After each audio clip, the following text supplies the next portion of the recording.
bienvenue sur Intermède Créatif. Alors je suis ravie de vous retrouver aujourd'hui pour une nouvelle vidéo et comme je vous l'avais promis, je reviens aujourd'hui donc pour vous parler de cette carte. Je vous ai dit la semaine dernière que je vous montrerai le matériel qui m'a permis de la réaliser et que ce matériel nous réservait d'autres surprises encore, d'autres possibilités. Donc ici, je n'ai utilisé que la série donc de poinçons. En effet, je vais vous parler aujourd'hui de classeurs d'embossage hybrides. Donc, ce sont des classeurs d'embossage qui sont coordonnés à des séries de poinçons. Alors, si vous ne les avez pas repérés, ils se trouvent en page 18. Il existe donc deux collections. Je vais vous montrer la deuxième après. Et coordonnées donc à ces magnifiques classeurs d'embossage, nous avons également un rouleau. Donc, le rouleau se présente comme ceci. Alors, ce qui est pratique avec donc, cette collection, c'est que nous allons pouvoir tout faire en même temps. Un seul passage dans notre machine de découpe va suffire. Donc, nous allons prendre notre classeur d'embossage. Comme vous le voyez, ce sont des grands modèles. Nous y glisserons des feuilles au format 15 par 15. Et nous aurons donc à chaque fois un grand poinçon qui viendra à merveille, donc s'ajuster avec notre classeur embossage. Nous mettrons bien sûr notre feuille soit en blanc, soit en couleur, et nous viendrons ancrer cette partie-ci donc grâce à l'aide de notre rouleau.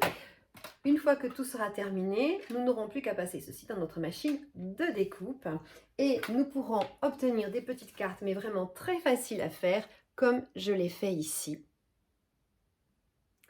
Alors, quand je vous parlais de collection de poinçons, donc une fois que nous avons enlevé le grand poinçon qui est coordonné au classeur d'embossage, il nous reste en plus tous ces petits poinçons avec lesquels nous allons pouvoir faire plein de petites choses. Donc le deuxième set, c'est un set de messages et nous allons donc l'utiliser aujourd'hui dans la réalisation que nous allons faire. Alors je vous rappelle que coordonné à cette collection, nous avons un magnifique papier qui est offert pour 60 € d'achat. Toutes les feuilles ont du foil doré, donc une face avec du foil doré, une face avec la couleur flamant fougueux ou du rouge. Donc bien sûr, nous allons travailler ça ensemble. Et puis, donc, vous pouvez également obtenir, si vous le souhaitez, un autre cadeau qui est très intéressant pour 60 € d'achat. C'est ce lot de tampons qui s'appelle Vœux populaires, dont nous allons avoir des messages pour la Saint-Valentin, pour la fête des pères, la fête des mères, pour les fêtes de Pâques, pour un anniversaire. Je trouve vraiment ce lot polyvalent. Il va nous servir tout au long de l'année, donc je trouve que c'est également un cadeau fort intéressant. Alors, pour en revenir à ma création du jour, donc il s'agit d'une petite boîte.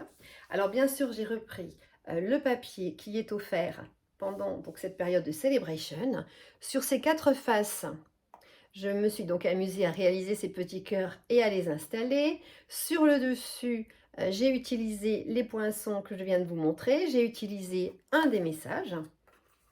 Et cette boîte a quand même une petite chose en plus, c'est qu'elle va nous permettre de maintenir au fond un petit cadeau. Donc, je vais vous montrer comment j'ai fait tout ça. Donc, si vous le souhaitez, si vous êtes intéressé, je vais vous retrouver dans un petit instant. Il me faut retourner ma caméra et réaménager un petit peu mon bureau. Voilà, donc je vous dis à tout de suite. Donc pour ma deuxième version, j'ai choisi le coloris rouge pour rester bien sûr assorti à ce fameux papier décoratif. J'ai voulu une petite boîte au format économique puisque nous allons tout faire avec une seule feuille de papier A4. Les mesures, après avoir donc réduit ma feuille au format A4, il me faut donc une feuille qui mesure 27 cm sur sa longueur et 19,4 cm pour sa largeur. Donc je vous remontre l'intérieur de la boîte. Voilà, nous avons à l'intérieur une petite empreinte dans laquelle nous viendrons positionner notre cadeau pour ne pas qu'il bouge. Alors nous allons prendre pour commencer la feuille dans le sens paysage, c'est-à-dire qu'ici nous avons donc nos 27 cm et nous allons commencer par venir faire une première marque de pli à 1 cm. Donc moi, comme à chaque fois, lorsqu'il s'agit de petites mesures, je prends repère avec ma réglette graduée ici en haut sur la droite. Je vais venir tourner ma feuille d'un demi-tour comme ceci. Et je vais continuer donc à faire des marques de plis depuis ma gauche. Et là, je positionne mon papier sur 7,5 cm. Ensuite, j'avance et je fais une marque de pli à 14 cm du bord gauche. Puis, une dernière marque de pli à 20,5 cm du bord gauche. Donc, ne vous inquiétez pas, je noterai toutes les mesures de toute façon sur mon blog et je ferai un petit schéma de cette boîte. Ensuite, nous allons tourner comme ceci notre papier en laissant la bande de 1 cm sur le bas. Nous allons maintenant tracer une marque de pli à 4 cm de mon bord gauche sur toute la longueur. Si je vous le dis, c'est parce qu'après, il va y avoir quelques petites complications et nous ne ferons plus nos marques de pli sur toute la longueur de notre feuille. Donc j'ai dit la première marque de pli à 4 cm du bord gauche, ensuite à 9 cm du bord gauche. Sur toute la longueur également de notre feuille. C'est maintenant que ça se complique, hein, puisque nous allons venir faire une marque de pli à 12 cm depuis notre gauche, mais uniquement sur nos 3 premières bandes. Donc, je descends mon curseur et je m'arrête ici sur cette marque de pli-là. Ensuite, nous allons avancer et nous positionner à 15,4 cm sur la gauche. Et cette fois-ci, nous allons venir simplement faire une marque de pli sur la dernière bande. Donc, je remonte ma lame. J'espère que vous voyez bien. Je vais peut-être remonter comme ceci mon coupe-papier pour m'arrêter à cette marque de pli. Donc, comme je vous le disais, une marque de pli seulement sur ce morceau-ci. Nous allons rester comme là et nous allons avancer notre papier. Donc ici, nous nous mettons à 16,9 cm du bord gauche et nous allons venir tracer une marque de pli parallèle à celle que nous venons déjà de faire. Pour obtenir quelque chose comme ceci. Donc comme je ne l'ai pas suffisamment marqué, je recommence. Donc voilà, nous allons obtenir quelque chose comme ceci. Donc je vais redescendre mon coupe-papier parce que maintenant, nous allons travailler sur la deuxième bande qui se trouve ici. Et là, nous allons venir donc déplacer notre feuille à 18,4 cm du bord gauche. Et nous n'allons faire une petite marque de pli que sur la deuxième bande ici. Donc, 18,4 cm du bord gauche.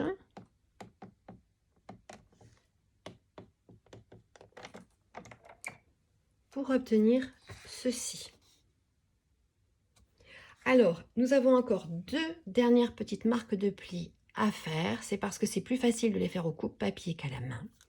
Je vais venir faire donc deux petites marques de pli ici. Alors, je vais retourner mon papier comme ceci d'un quart de tour. Donc, nous avons sur le bas la dernière marque de pli que nous venons de faire.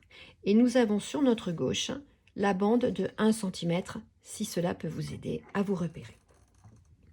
Alors, pour faire les deux dernières petites marques de pli, je vais donc venir me positionner à 13 cm du bord gauche.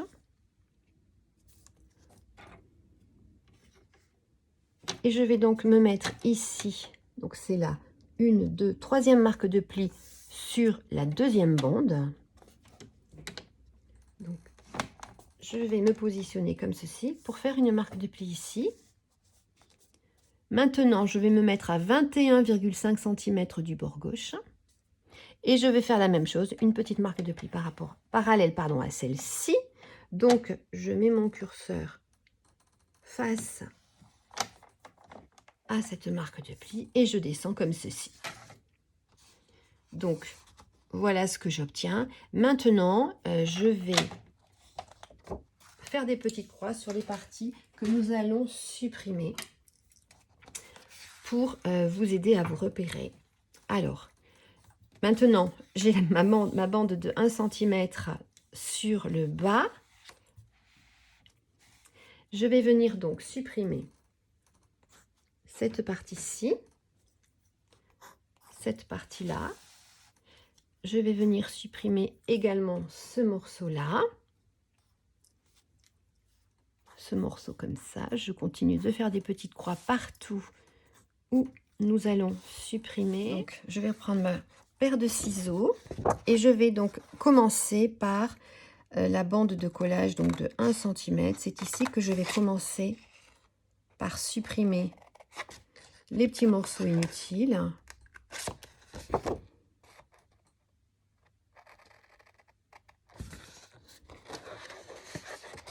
Alors si vous êtes à l'aise avec votre coupe-papier, vous pouvez bien sûr le faire plus rapidement avec le coupe-papier.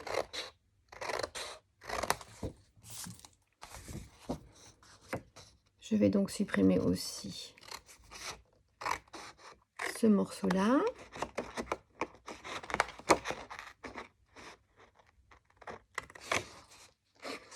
Je viendrai par la suite, bien sûr, fignoler mes découpes.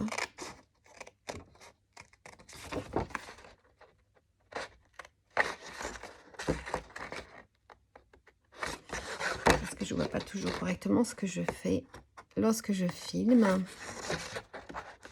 Alors, nous allons maintenant enlever ce morceau-là.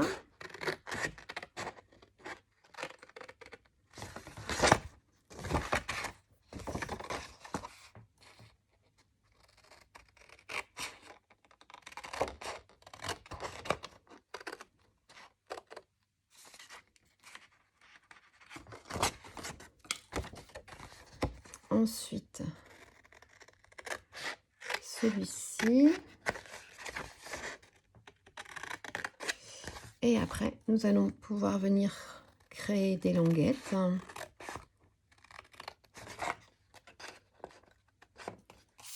Alors, donc, ma bande de petits collages de 1 cm est toujours sur ma gauche. Voilà, donc il doit me rester, une fois que j'ai supprimé les parties inutiles. Maintenant, nous allons donc fignoler un petit peu tout ça. Alors, nous allons déjà enlever un petit millimètre ici sur notre languette de collage. Nous allons ainsi éviter tous les surplus de papier, ce qui ferait vraiment quelque chose de pas joli à la fin de la réalisation. Ensuite, ici, nous allons venir créer donc des languettes.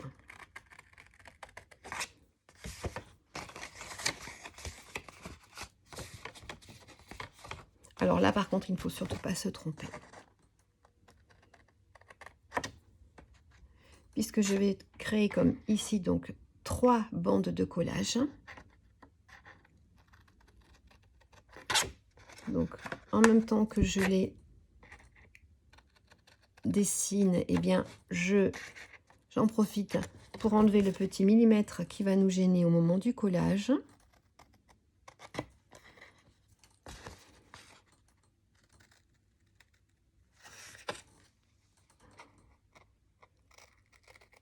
Et là, je fais la même chose, ainsi qu'ici pour terminer.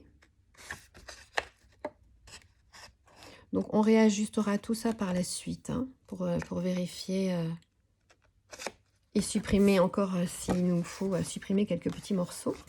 Donc, je vais relever mes petites bandes de collage vers le haut, ce qui va me permettre de continuer ici donc à créer des languettes.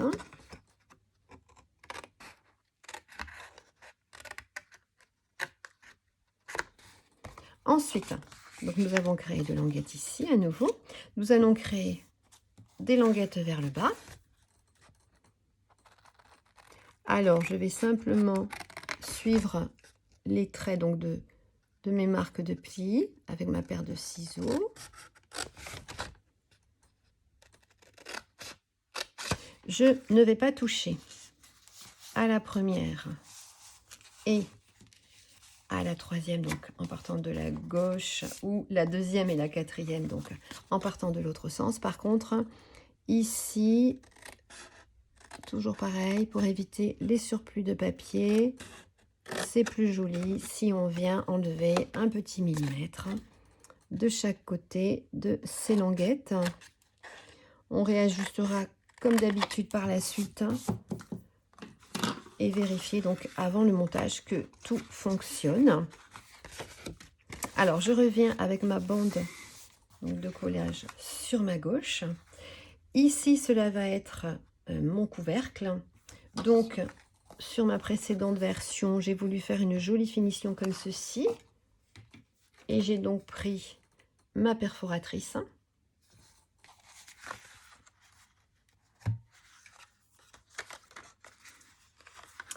Il faut toujours réfléchir un petit peu à ce que l'on veut obtenir comme découpe quand on utilise ce matériel-là. Donc,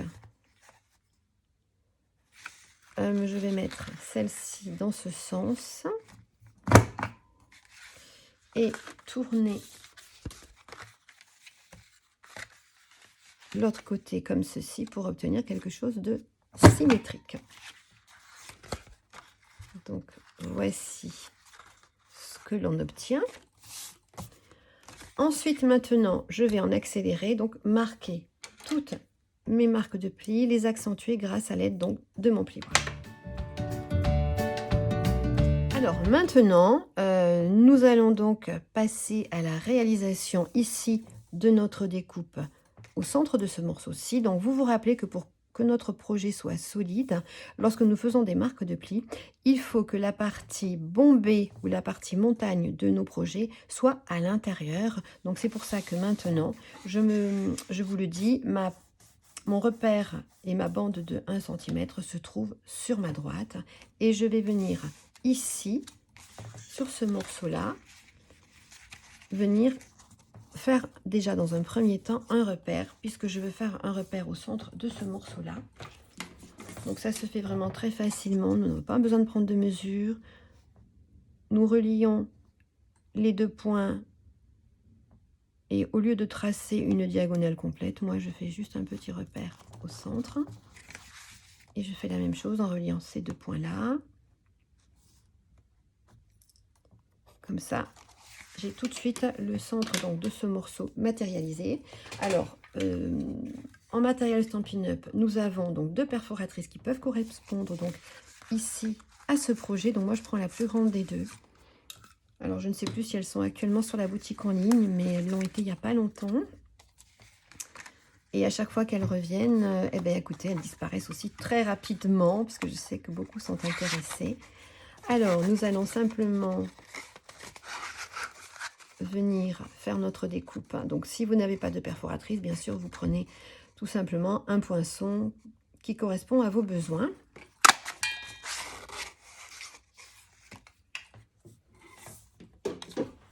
Et nous avons donc matérialisé notre découpe ici. Maintenant nous allons poser de la colle sur la petite bande de collage qui se situe là.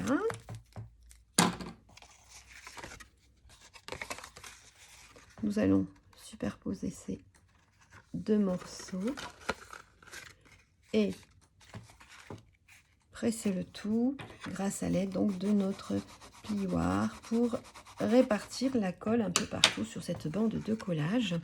Et il est temps maintenant donc de vérifier, de contrôler que votre boîte se ferme bien. Vous avez encore le temps ici donc de supprimer si besoin les petits millimètres. Donc c'est surtout sur le haut de la boîte que ça va être utile. Parce que nous allons coller comme ceci les différentes parties donc, de la boîte. Et il va falloir que nous puissions, c'est surtout ici que se pose le problème, souvent nous puissions rabattre ces deux volets et pouvoir ici fermer notre boîte. Et moi, vous voyez, j'ai des difficultés. Donc, ça va signifier qu'il va falloir justement que je découpe ici les petits millimètres qui sont de trop. Donc, je vais bien sûr faire ça hors caméra. et je reviens après vers vous pour le montage de la boîte. Alors maintenant que je me suis assurée que mon couvercle fermait bien, nous allons venir tout simplement poser de la colle pour assembler cette boîte. Alors cette fois-ci, je me retrouve avec la partie couvercle vers le haut et la partie fond de boîte vers le bas comme ceci. Parce qu'il va falloir commencer par venir poser de la colle sur cette partie-là.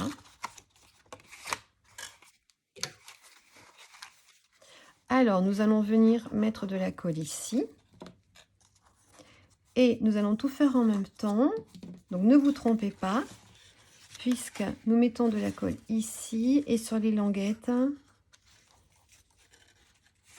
C'est comme ceci.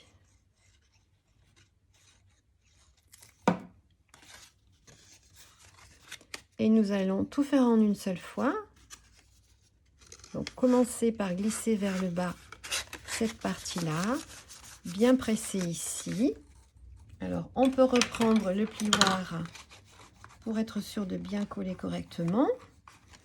Et puis, comme le bas, nous ne l'avons pas encore collé, nous allons pouvoir positionner ces languettes à la bonne hauteur. Et puis, c'est pas grave s'il y a un petit peu de colle sur le bas, puisque de toute façon, nous ne le verrons pas.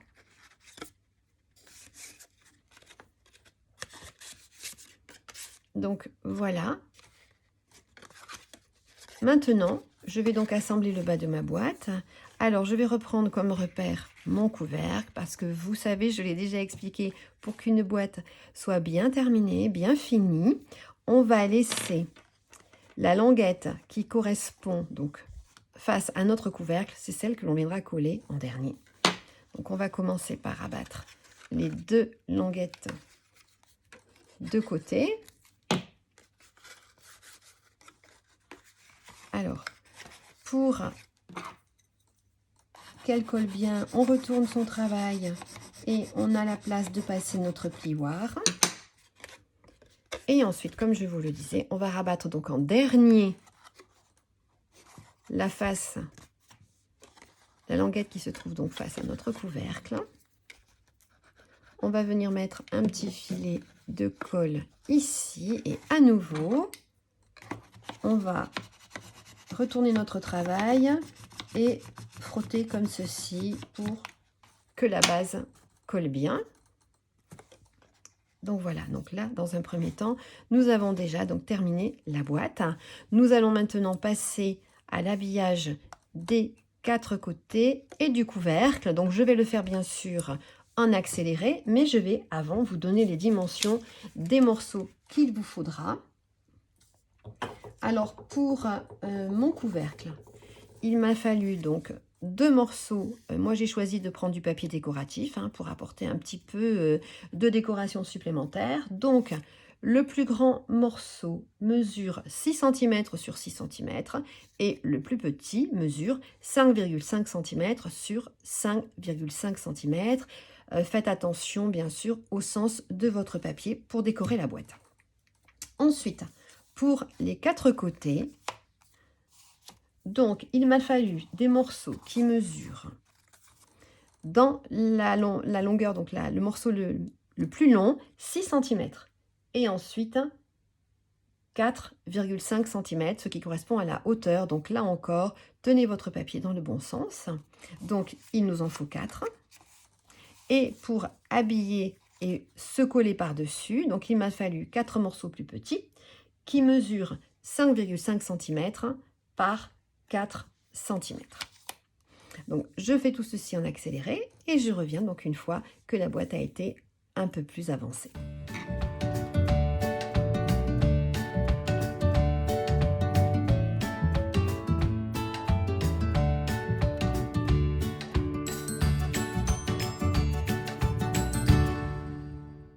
Alors maintenant nous avons encore une dernière petite chose à faire, c'est créer ici donc une toute petite ouverture pour faciliter justement l'ouverture donc de cette boîte. Alors nous allons faire un repère à 3,2 cm.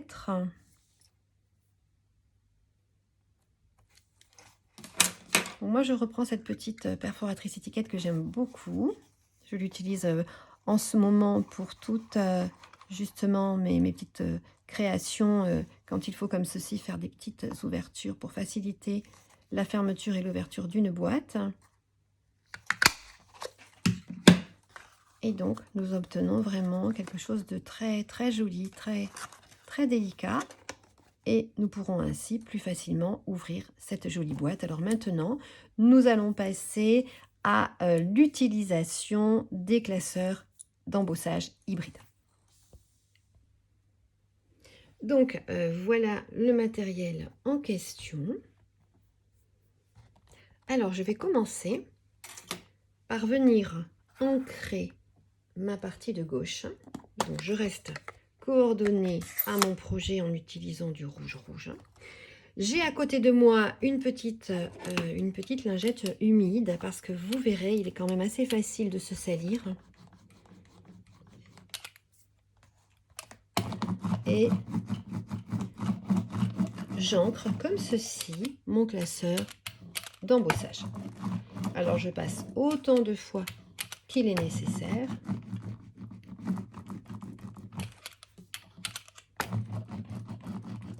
De manière à pouvoir réaliser un maximum de jolies découpes ensuite. Donc je travaille dans un sens et puis dans l'autre pour bien répartir mon encre. Alors si je vous dis d'avoir une petite lingette à portée de main, c'est parce que forcément on met de l'encre également sur la partie de droite, on en met vraiment un peu partout.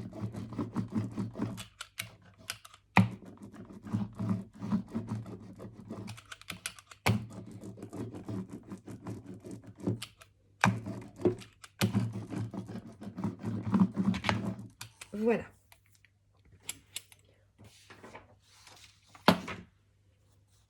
Donc, je pousse tout ça. Alors, je vais venir nettoyer tout le tour donc, de mon classeur d'embossage. Donc, je vais faire ça hors caméra et on continue après. Donc, je reviens après avoir donc nettoyé un petit peu mon classeur de gaufrage. Donc, maintenant, je vais prendre mon poinçon avec les parties tranchantes vers le haut. Et je n'aurai qu'à le poser dessus puisqu'il va venir se mettre parfaitement bien donc à son emplacement. Et je vais venir prendre ensuite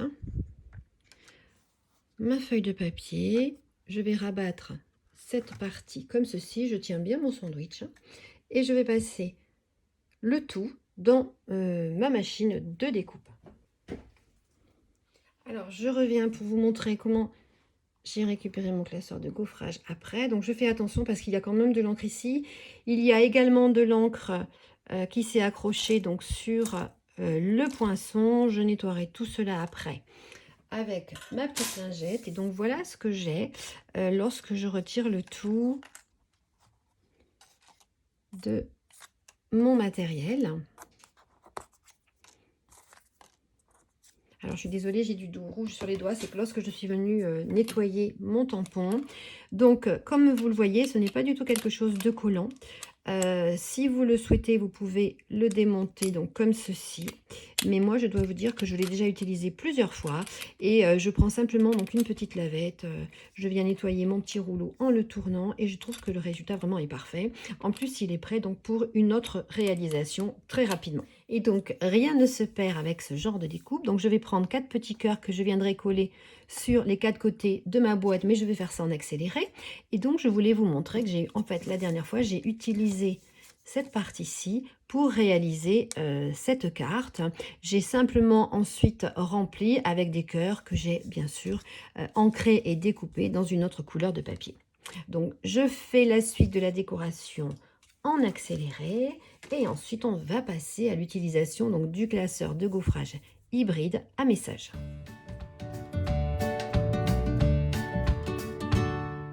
Donc le classeur d'embossage donc hybride avec message est celui-ci. Je vais vous dire vite fait les messages que nous avons. Nous avons le message 1000 merci, le grand jour, je pense à toi, je t'aime, bravo, mes condoléances, quel grand bonheur, invitation, avec affection et gros bisous. Donc, je ne vous avais pas encore montré la totalité des poinçons. Donc, nous avons la plaque pour nos messages. Et ensuite, il nous reste tous ces petits poinçons à côté. Et bien là, bien sûr, je vais refaire donc la même opération. Donc là, je me munis d'un brouillon que je pose en dessous. C'est celui que j'avais tout à l'heure, évidemment. Je vous rappelle le format du papier que je vais disposer à l'intérieur de mon classeur de gaufrage. Il mesure 15 cm sur 15 cm. Donc, pour ce projet, j'ai choisi d'utiliser de l'encre Brune Dune. Et je vais, bien sûr, recommencer, procéder de la même façon. Donc, je vais passer en mode accéléré pour ça.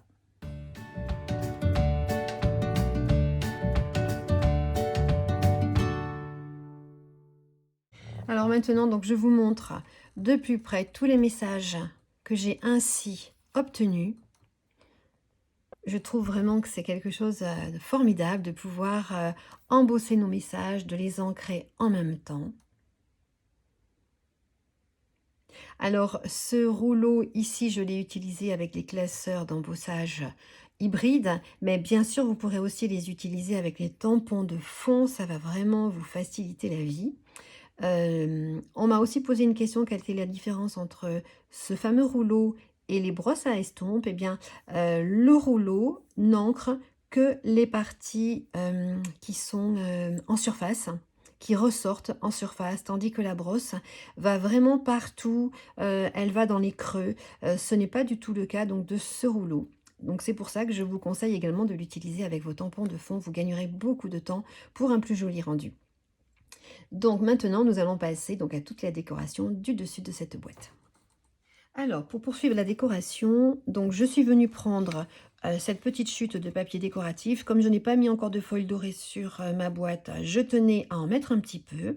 Donc, je suis venue prendre cet échantillon-là. Je vais venir faire une découpe dans ce papier avec ce poinçon. Donc, je vais vous montrer toutes les découpes que j'ai à faire et je reviendrai ensuite, une fois que je les aurai toutes terminées. Ensuite, dans la couleur flamant fougueux, puisque je veux que ça ressorte sur le dessus de ma boîte, je vais venir donc effectuer ces deux découpes. Voilà. Ensuite, dans du papier or, je vais venir effectuer donc les découpes des 4 feuillages, comme ceci. Je vais les utiliser pour venir décorer à la fin.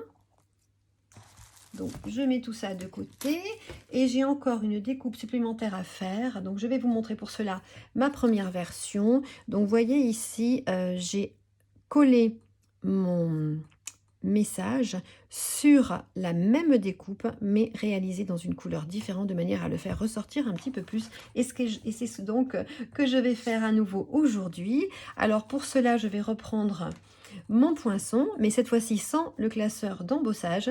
Je vais repérer la découpe qui me convient et cette fois-ci donc je vais la faire dans du coloris, la couleur pardon rouge pour que mon texte ressorte bien. Donc je fais toutes ces découpes et je reviens pour terminer cette jolie boîte. Alors maintenant nous allons, grâce à l'aide donc de la colle liquide, venir positionner certains éléments.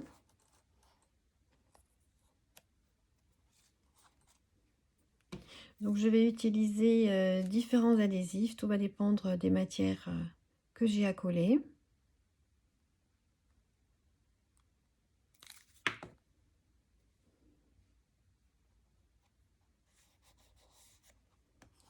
Alors j'ai pas envie qu'il y ait trop de volume, de relief sur ce dessus de boîte.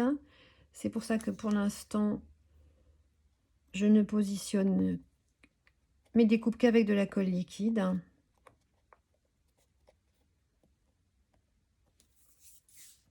Alors ensuite, je vais vouloir venir poser donc à l'arrière du cœur que je suis venue coller ici. Donc c'est pour ça que je n'ai pas mis de colle sous le haut de cette découpe-ci, parce que là, je vais utiliser mes petits points de colle pour venir coller donc les éléments en papier métallisé or qui tiendront mieux ainsi.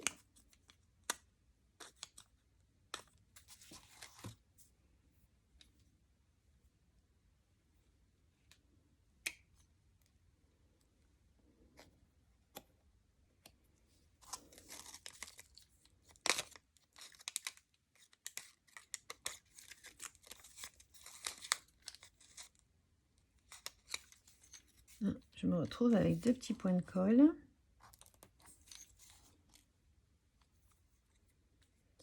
Donc je les pose sur la base de mes découpes. On peut les étirer un petit peu pour qu'ils soient un peu moins visibles si on le souhaite. C'est pour ça que j'aime beaucoup ces petits adhésifs.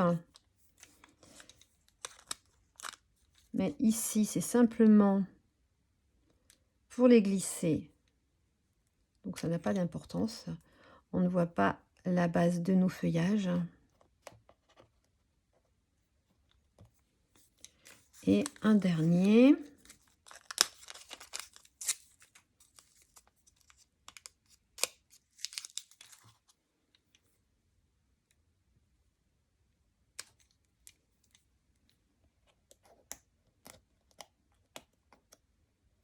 Donc, celui-ci, je voudrais l'enfoncer un petit peu plus. Donc, voilà un petit peu ce que ça donne. Alors maintenant, je vais venir coller donc mon message ici sur ma découpe message en couleur et je vais décaler de façon à ce que l'on aperçoit bien à l'arrière pour que ça fasse comme un effet d'ombre et ça va apporter de l'intensité à notre message. Par contre, ici, je vais venir prendre des petits points mousse et les mettre en relief.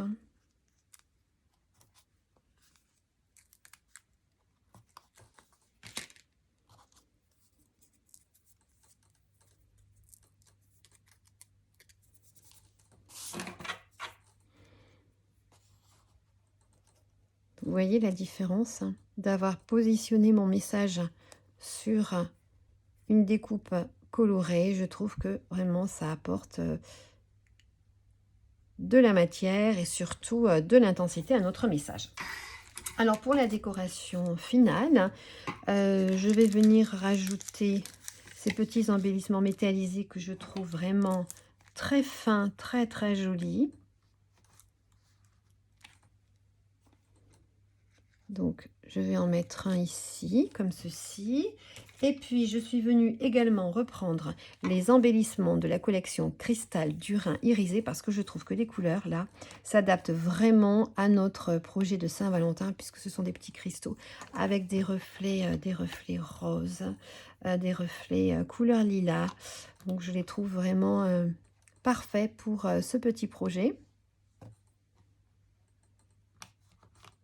Et ma réalisation touche ici à sa fin. Alors voilà, donc ma vidéo est terminée. J'espère que cette petite idée de boîte vous aura intéressé. J'espère voilà, que mes conseils vous seront utiles.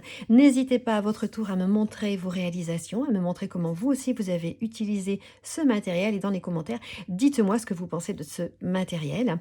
Donc voilà, je vous montre ce que j'ai pu commencer pour l'instant donc à faire avec tout ça. J'espère que ma vidéo vous aura plu. Surtout, n'hésitez pas à mettre des petits pouces en l'air, n'hésitez pas à vous abonner si vous ne l'avez pas encore fait. Je vous souhaite vraiment une bonne fin de semaine et je vous dis à bientôt pour un autre projet créatif. En attendant, prenez bien soin de vous. Ciao, ciao!